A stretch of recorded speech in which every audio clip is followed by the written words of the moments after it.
Every year, we have an All Saints' Day service here at the cathedral on November 1st. All Saints' Day is one of the 7 principal feast days of the church, along with Christmas and Easter, Epiphany, Ascension, Pentecost, Trinity. This year, All Saints' Day was on Friday, and I preached that sermon.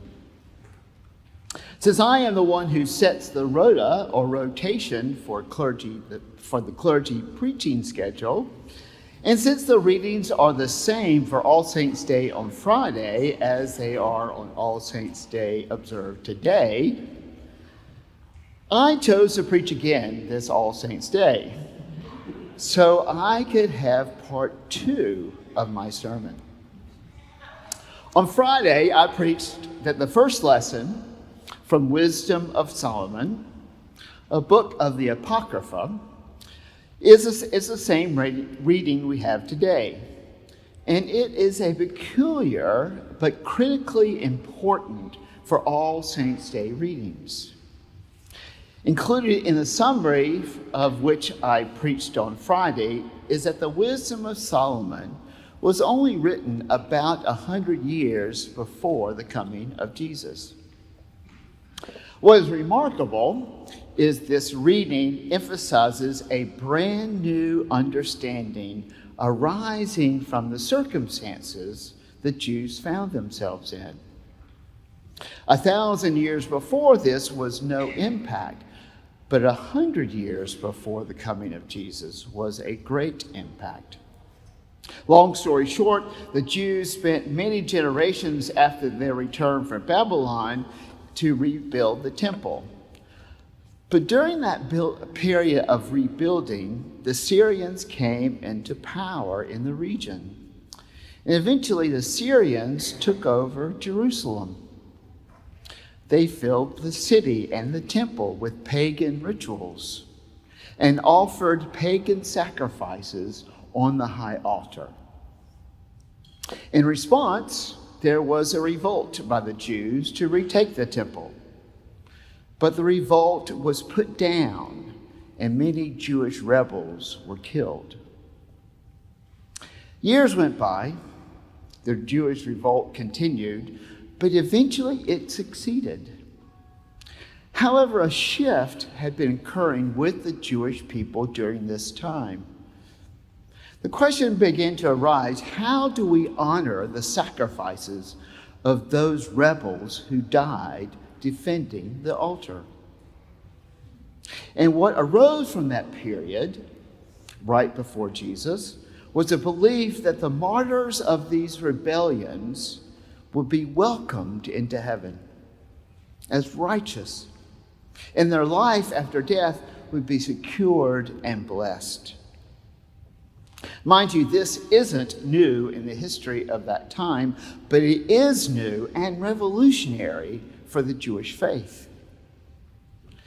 The Wisdom of Solomon declares that there is life after death, something that Jews, even just 100 years later in Jesus' time, was still debating if it was true. The Pharisees said there was a resurrection. The Sadducees didn't.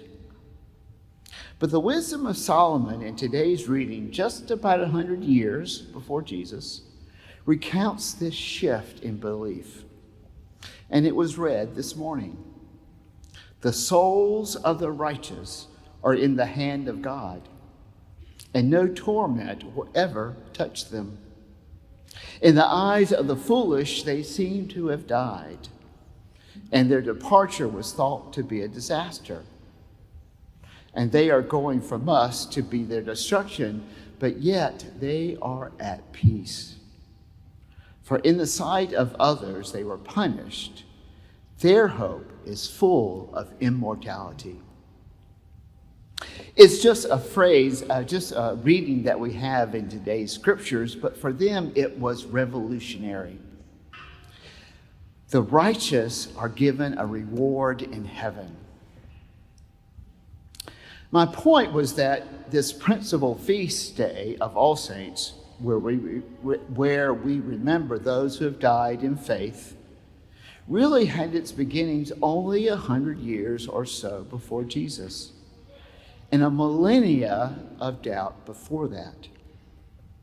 But this change, this shift in understanding was simply because, or evidently because, the Jewish martyrs who were killed defending the temple could not die in vain.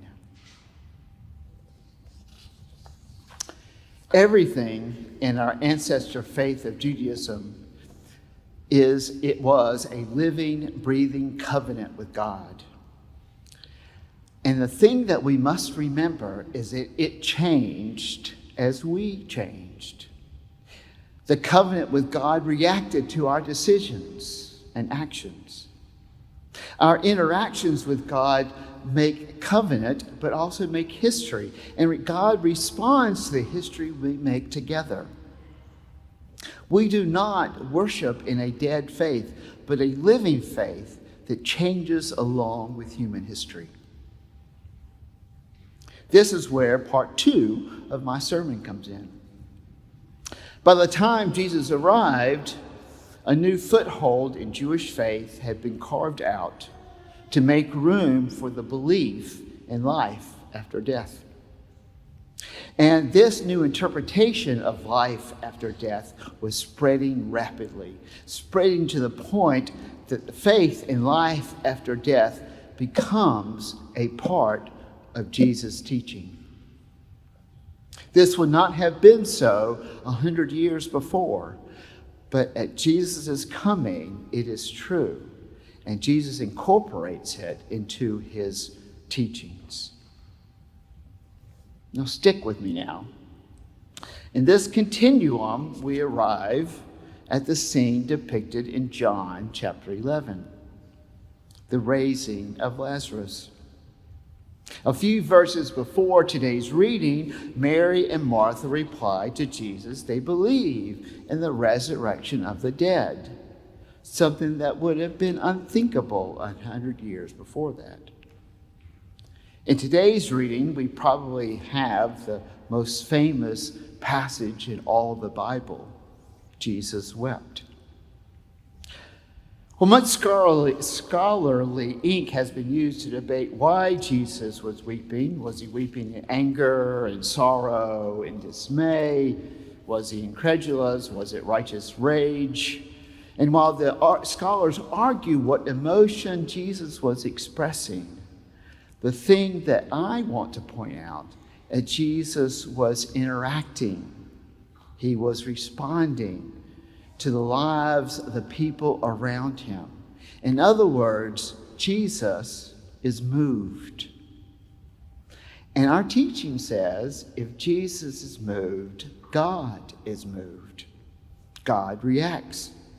God interacts. God steps again into history and responds to us. I think it's sometimes understanding that we think everything was laid out from the very beginning, and maybe it was. But our scriptures teach us, and our faith teaches, that this Jesus responds to the things that are before him. This is a long and winding argument that gets me to this point, that the major doctrine of the Christian faith, that is Jesus' resurrection from the dead, is a result of God interacting with us in life. You see, there was a desecration and abomination of the temple. Jews died in defense of the temple.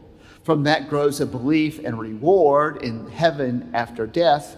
And within a couple of generations, Jesus comes on the scene and makes life after death the high mark of his ministry, and declares, as he rises from the dead, so will we.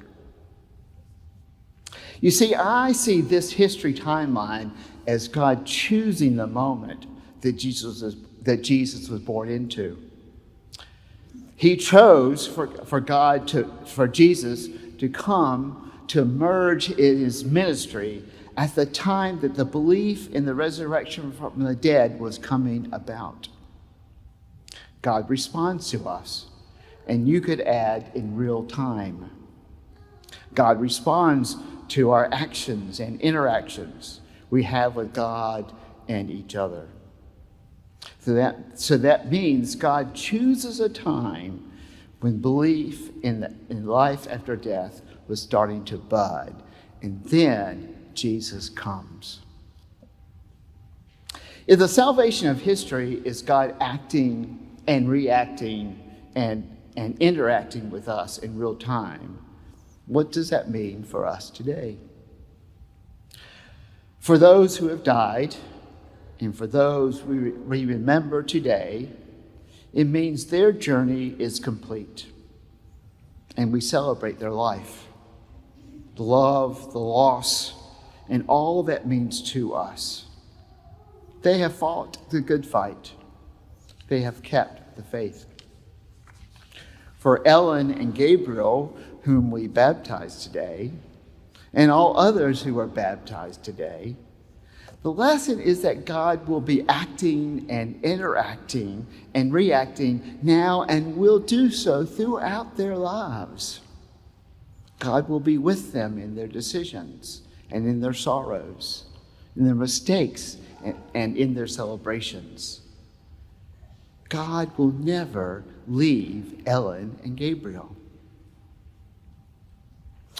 It says something also, and as a close, about the time we are in as well. This week, there is an election. If the history of salvation is God acting and interacting and reacting to us and in our lives in real time, my prayer and my hope and my belief is that God will continue to do so after the election just as much as God has done before the election. This is my hope. This is what I trust in. And this is how I will live this week. So we welcome Ellen and Gabriel. We give thanks for those who have gone before us. And we give God glory for what is to come. Amen.